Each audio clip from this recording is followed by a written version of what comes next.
30 വയസ്സുള്ള ഒരു മനുഷ്യൻ ഒരു 80 വയസ്സ് വരെ ജീവിക്കുകയാണെങ്കിൽ അവർക്ക് ആകെ ഈ ഭൂമിയിലുള്ളത് ഏകദേശം 18,263 ദിവസങ്ങളാണ്. ആ വിലപ്പെട്ട ദിവസങ്ങളിൽ പലതും നമ്മൾ നിസ്സാര കാര്യങ്ങളുടെ മുകളിൽ വറി ചെയ്ത് കളയുന്നുണ്ട്. കുടുംബക്കാർ നമ്മളെക്കുറിച്ച് കുറ്റം പറഞ്ഞു, സോഷ്യൽ മീഡിയയിൽ ബാഡ് കമൻറ്റ് കിട്ടി, ഞാനിട്ട ഡ്രസ്സിനെ കുറിച്ച് ആൾക്കാർ എന്താ വിചാരിക്കുന്നത്, ഫേവറേറ്റ് ടീം മാച്ചിൽ തോറ്റു, അങ്ങനെയുള്ള കാര്യങ്ങളുടെ മുകളിൽ നമ്മുടെ സമയം, എനർജി, അറ്റൻഷൻ ഒക്കെ നമ്മൾ വേസ്റ്റ് ചെയ്യുന്നു. ഇതിനെക്കുറിച്ച് സംസാരിക്കുന്ന ഒരു പുസ്തകമാണ് the subtle art of not giving a F എന്ന് പറയുമ്പോൾ അതൊരു ഒബ്സിൻ വേർഡ് ആയതുകൊണ്ട് തൽക്കാലം നമുക്ക് എഫ് എന്ന് തന്നെ പറയാം. അർത്ഥം സിമ്പിളാണ്. ചില കാര്യങ്ങളോട് പോയി പണി നോക്കാൻ പറയുന്നത് എങ്ങനെ. ഞാൻ രാവിലെ എൻ്റെ സോഷ്യൽ മീഡിയ അക്കൗണ്ട് നോക്കിയപ്പോൾ ഒരു മോശം കമൻറ്റ് കണ്ടു. നോർമൽ കേസിൽ അതെന്നെ ദിവസം മുഴുവൻ അലട്ടിക്കൊണ്ടേയിരിക്കും. ഈ ഒരു ബാഡ് കമൻറ്റ് എൻ്റെ സമയം, മനസ്സമാധാനം, എനർജി ഒക്കെ നശിപ്പിക്കും. മാൻസൺ പറയുന്നത് നമ്മുടെ അറ്റൻഷൻ, എനർജി, സമയം, കൺസേൺ ഇതൊക്കെ നമ്മുടെ പേഴ്സിലെ കോയിൻസ് പോലെയാണ്. നമ്മുടെ കയ്യിൽ ഒരു ലിമിറ്റഡ് അളവിൽ ഈ കോയിൻസ് ഉണ്ടാവും. നമ്മൾ ഈ വിലപ്പെട്ട കോയിൻസ് അല്ലെങ്കിൽ നമ്മുടെ കെയർ ഇത്തരം നിസ്സാര കാര്യങ്ങൾക്ക് കൊടുത്താൽ പിന്നെ നമുക്ക് ഏറ്റവും ഇമ്പോർട്ടൻ്റ് ആയ കാര്യങ്ങൾക്ക് കൊടുക്കാൻ കോയിൻസ് ബാക്കി ഉണ്ടാവില്ല. ഇപ്പോൾ എനിക്ക് പ്രിയപ്പെട്ട ആർക്കെങ്കിലും ഒരു ഇഷ്യൂ വന്നാൽ ഞാൻ കെയർ ചെയ്യും, അതെനിക്ക് ഇമ്പോർട്ടൻ്റ് ആണ്. പക്ഷേ ആരോ ഒരാളിട്ട ബാഡ് കമൻറ്റ് ആലോചിച്ച് കളയാൻ എൻ്റെ കയ്യിൽ ടൈമും ഇല്ല, എനർജിയും ഇല്ല.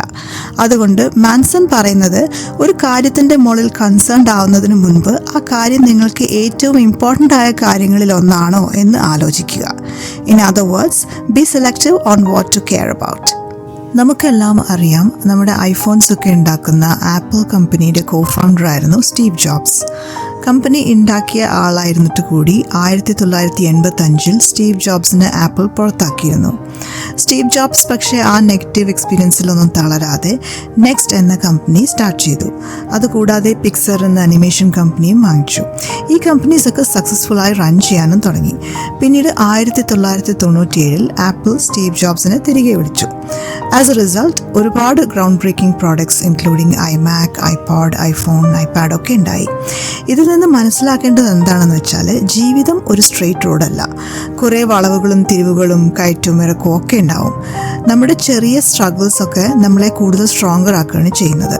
സോ മാൻസൺ നമ്മളോട് പറയുന്നത് you have to embrace your negative experiences.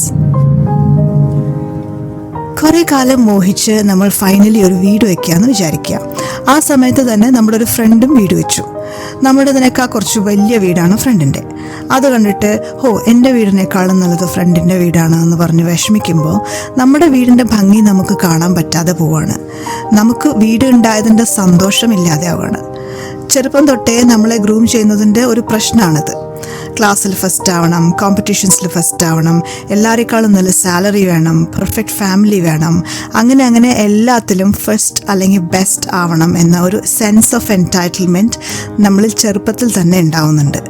ഇത് ഒരു നിർബന്ധമായി മാറുമ്പോൾ നമ്മൾ നമ്മുടെ ചെറിയ ചെറിയ സക്സസ് ഒക്കെ ആസ്വദിക്കാൻ പറ്റാതെ പോകും. നേരത്തെ പറഞ്ഞ എക്സാമ്പിളിൽ നമ്മുടെ വീട് ബെസ്റ്റ് അല്ല എന്ന് പറഞ്ഞ് വിഷമിക്കുമ്പോൾ നമ്മൾ കഷ്ടപ്പെട്ടുണ്ടാക്കിയ നമ്മുടെ വീടിന് ഒരു വിലയില്ലാതെ ആവുകയാണ്.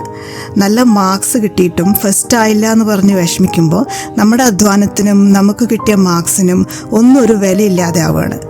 വലിയ വീട് വെച്ച ഫ്രണ്ടോ അല്ലെങ്കിൽ നമ്മുടെ ചുറ്റുമുള്ള ആരും പെർഫെക്റ്റ് അല്ല. ആ ഫ്രണ്ടിനും പല ഇൻസെക്യൂരിറ്റീസും, വിഷമങ്ങളും, സ്ട്രഗിൾസും ഒക്കെ ഉണ്ടാവും. എല്ലാവർക്കും എല്ലാവരെക്കാളും ബെസ്റ്റ് ആവാൻ പറ്റില്ലല്ലോ. അതുകൊണ്ട് നമുക്ക് ചെയ്യാൻ പറ്റുന്നത് ഇത്രയേ ഉള്ളൂ. Focus on improving your self one step at A time. എന്നിട്ട് എത്ര ചെറുതാണെങ്കിലും ആ ഇംപ്രൂവ്മെൻറ്റിൽ സന്തോഷിക്കുക. അതാണ് മാൻസൺ പറയുന്ന അടുത്ത idea, you are not special. എൻ്റെ ഒരു കസിൻ ഭയങ്കര ബ്രില്യൻ്റ് ആയൊരു കുട്ടിയാണ്. അവന് ഹയർ സ്റ്റഡീസ് US വലിയൊരു യൂണിവേഴ്സിറ്റിയിൽ ചെയ്യണമെന്നായിരുന്നു ആഗ്രഹം. അതിനുവേണ്ടി അവൻ ഒരുപാട് ഹാർഡ് വർക്ക് ചെയ്തു. വളരെ ചെറിയ ക്ലാസ് മുതൽ തന്നെ അവൻ ഭയങ്കര ഡെഡിക്കേറ്റഡ് ആയിട്ട് പഠിച്ചു. Finally all his hard work paid off. സ്കോളർഷിപ്പോടുകൂടി he got accepted into the university. ഇതേ ഡെഡിക്കേഷനോടുകൂടി അവൻ തുടർന്നും പഠിച്ചു. അവന് നല്ലൊരു ജോലിയും കിട്ടി. അവൻ്റെ സ്ട്രഗിൾ നേരിട്ട് കണ്ടിട്ടുള്ള ആൾക്കാരൊക്കെ കഷ്ടപ്പാടൊക്കെ കഴിഞ്ഞുല്ലേ എന്ന് പറയുമ്പോൾ അവൻ പറയും അവൻ്റെ ഏറ്റവും ബ്യൂട്ടിഫുള്ളായ കാലവും ഓർമ്മകളും ആ കഷ്ടപ്പെട്ട് പഠിച്ച കാലഘട്ടമായിരുന്നു എന്ന്. മാൻസൺ പറയുന്നുണ്ട്, one day in retrospect the years of struggle will strike you as the most beautiful. നമ്മൾ ഏറ്റവും ബുദ്ധിമുട്ടിയ ചില അവസരങ്ങളാവും കുറേ കാലം കഴിഞ്ഞ് തിരിഞ്ഞു നോക്കുമ്പോൾ ഏറ്റവും ബ്യൂട്ടിഫുള്ളായി തോന്നുക. പക്ഷേ ആ സഫറിങ്ങിനൊക്കെ ഒരു പർപ്പസ്, ഒരു ലക്ഷ്യം ഉണ്ടായിരിക്കണം. Suffering without A purpose is just pain.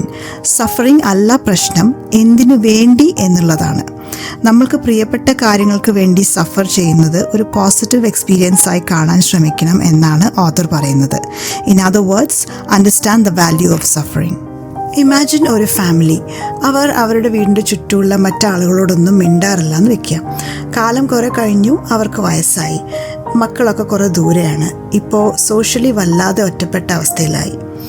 ഏതൊരാളുടെയും ഇപ്പോഴത്തെ നല്ലതോ ചീത്തയോ ആയ അവസ്ഥ 3 കാര്യങ്ങൾ കൊണ്ടാണ് ഉണ്ടാവുന്നത്: നമ്മുടെ ആക്ഷൻസ്, റിയാക്ഷൻസ്, ചോയ്സസ്. ഇവിടെ അവരുടെ ഇപ്പോഴത്തെ ഈ അവസ്ഥ അവരുടെ ആക്ഷൻസ് കാരണമാണ് ഉണ്ടായിട്ടുള്ളത്. പക്ഷേ ലൈഫ് പലപ്പോഴും അൺപ്രഡിക്റ്റബിൾ ആയിരിക്കും. നമ്മുടെ ആക്ഷൻസ് കാരണം അല്ലാതെയും നമുക്ക് പല അവസ്ഥകളും വന്നു ചേരാം. നേരത്തെ പറഞ്ഞ എക്സാമ്പിളിൽ ചിലപ്പോൾ നെയ്ബേഴ്സ് ഫ്രണ്ട്ലി അല്ലാത്തത് കൊണ്ടായിരിക്കാം അവർ ഫ്രണ്ട്ഷിപ്പ് ഉണ്ടാക്കാതിരുന്നത്, അല്ലെങ്കിൽ നെയ്ബേഴ്സ് കുറേയൊക്കെ സ്ഥലം മാറിപ്പോയിരിക്കാം. എങ്ങനെയൊക്കെയാണെങ്കിലും നമുക്ക് ചെയ്യാൻ പറ്റുന്നത് നമ്മുടെ ഇപ്പോഴത്തെ അവസ്ഥ മനസ്സിലാക്കി എങ്ങനെ അതിന് റെസ്പോണ്ട് അല്ലെങ്കിൽ റിയാക്ട് ചെയ്യണം എന്ന് തീരുമാനിക്കുകയാണ്.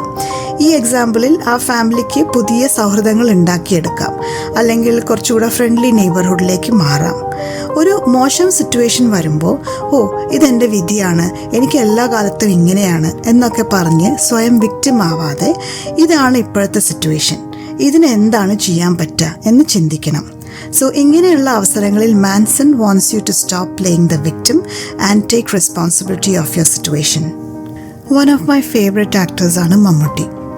എല്ലാവരെയും പോലെ ഒരുപാട് അപ്സ് ആൻഡ് ഡൗൺസ് അദ്ദേഹത്തിൻ്റെ കരിയറിലും ഉണ്ടായിട്ടുണ്ട്.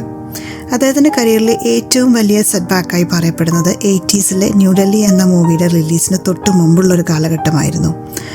കരിയർ എൻഡ് അയക്കാവുന്ന അവസ്ഥ വരെ ഉണ്ടായിട്ടുണ്ടെന്ന് സ്ക്രിപ്റ്റ് റൈറ്റർ ആൻഡ് ഡയറക്ടർ ആയിരുന്ന ഡെന്നിസ് ജോസഫ് ഒരു ഇൻ്റർവ്യൂവിൽ പറഞ്ഞിരുന്നു. ആ ഫെയിലിയേഴ്സൊക്കെ പേടിച്ച് അദ്ദേഹം ആക്ടിങ് മതിയാക്കിയിരുന്നെങ്കിൽ പിന്നീടുണ്ടായ ഒരുപാട് നല്ല കഥാപാത്രങ്ങൾ മലയാളിക്ക് നഷ്ടമായേനെ. നമ്മൾ സൈക്കിൾ ഓടിക്കാൻ പഠിക്കുമ്പോൾ വീഴുമെന്ന് പേടിച്ച് മാറിയിരുന്ന ഒരിക്കലും സൈക്കിൾ ഓടിക്കാൻ പറ്റില്ല. എല്ലാ തോൽവിയിലും ഒരു ലെസൺ ഒളിഞ്ഞു കിടക്കുന്നുണ്ട്. എന്തുകൊണ്ട് ഫെയിലായി എന്നത് വലിയൊരു പാഠമാണ്. ഫെയിലിയർ പേടിച്ച് സേഫ് സോണിൽ തന്നെ ഇരുന്നാൽ നമുക്ക് ഒരിക്കലും ഗ്രോത്ത് ഉണ്ടാവില്ല. Learn from your mistakes and move ahead. തോൽവി ഒരു മോശം കാര്യമല്ല, തോൽക്കുമെന്ന് പേടിച്ച് പിന്മാറുന്നതാണ് മോശം. According to Manson, failure is the way forward. എൻ്റെ ഒരു ഫ്രണ്ടിൻ്റെ സിസ്റ്ററിൻ്റെ കല്യാണം അറേഞ്ച് മാരേജ് ആയിരുന്നു. കല്യാണം ഉറപ്പിച്ച ശേഷം പയ്യൻ്റെ പെരുമാറ്റത്തിൽ ചില റെഡ് ഫ്ലാഗ്സ് ആ ചേച്ചി കണ്ടു തുടങ്ങി. ടോക്സിക്കായ സംസാരം, ചിന്തകൾ, ചേച്ചി വർക്ക് ചെയ്യുന്നതിന് ഇഷ്ടമല്ലാത്ത രീതിയിൽ സംസാരം, അങ്ങനെയൊക്കെ. ചേച്ചി ഈ കാര്യങ്ങൾ സ്വന്തം പാരൻസിനോട് പറഞ്ഞു. പക്ഷേ അതിനുള്ളിൽ പയ്യൻ്റെ പാരൻസും ചേച്ചിയുടെ പാരൻസും വല്ലാതെ ക്ലോസായി. എപ്പോഴും ഫോൺ ചെയ്യും, വിസിറ്റ് ചെയ്യും. ഇനി എങ്ങനെ നോ എന്ന് പറയും എന്ന ഒറ്റ കാരണത്താൽ അവർ അതൊന്നും കേൾക്കാതെ കല്യാണം നടത്തി. പിന്നീട് ആ ചേച്ചി ഒരുപാട് കഷ്ടപ്പെട്ടു. ഒരു നെർവസ് ബ്രേക്ക് ഡൗൺ വരെ എത്തി. ഒരു സിമ്പിൾ നോയിൽ തീരാമായിരുന്ന പ്രശ്നം പിന്നീട് കോർട്ട് റൂം വരെ എത്തി. നമ്മൾ യെസ് എന്ന് പറയുമ്പോൾ നമ്മൾ അറിഞ്ഞോ അറിയാതെയോ അത് മറ്റു പലതിനോടുമുള്ള നോ ആണ്. കല്യാണത്തിന് യെസ് പറഞ്ഞപ്പോൾ അവിടെ ആ ചേച്ചിയുടെ സന്തോഷങ്ങൾക്കാണ് അവർ നോ എന്ന് പറഞ്ഞത്.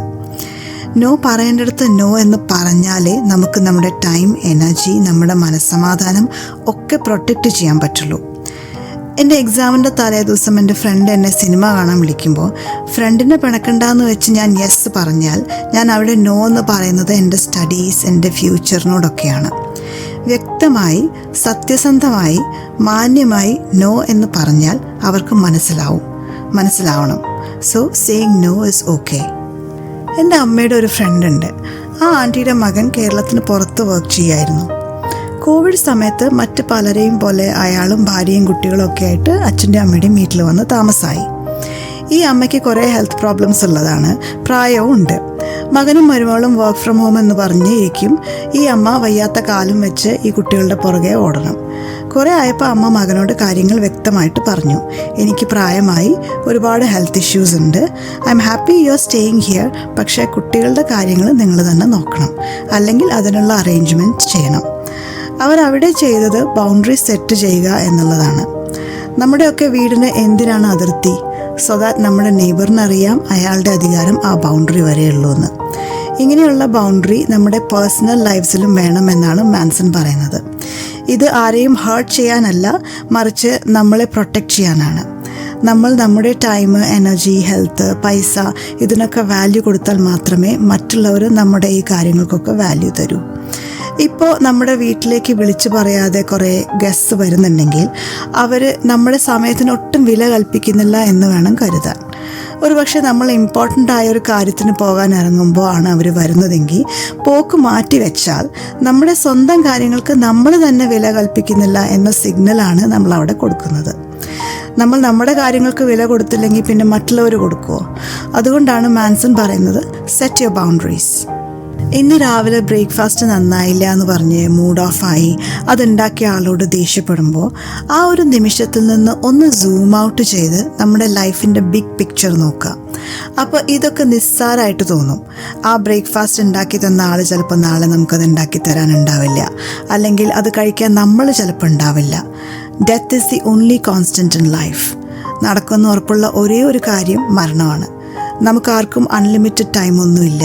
ഈ ലിമിറ്റഡ് ടൈമിൽ നമുക്ക് ഏറ്റവും ഇമ്പോർട്ടൻ്റ് ആയ കാര്യങ്ങൾ അല്ലെങ്കിൽ ഏറ്റവും ഇമ്പോർട്ടൻ്റ് ആയ ആൾക്കാരെ മറന്ന് നമ്മൾ ഒട്ടും ഇമ്പോർട്ടൻ്റ് അല്ലാത്ത നിസ്സാരമായ കാര്യങ്ങളുടെ മുകളിൽ സ്ട്രെസ്സ് ചെയ്യുക, ടൈം സ്പെൻഡ് ചെയ്യുക, ഇതൊക്കെ വലിയ മണ്ടത്തരങ്ങളായിട്ട് തോന്നും when you think about death as a certainty.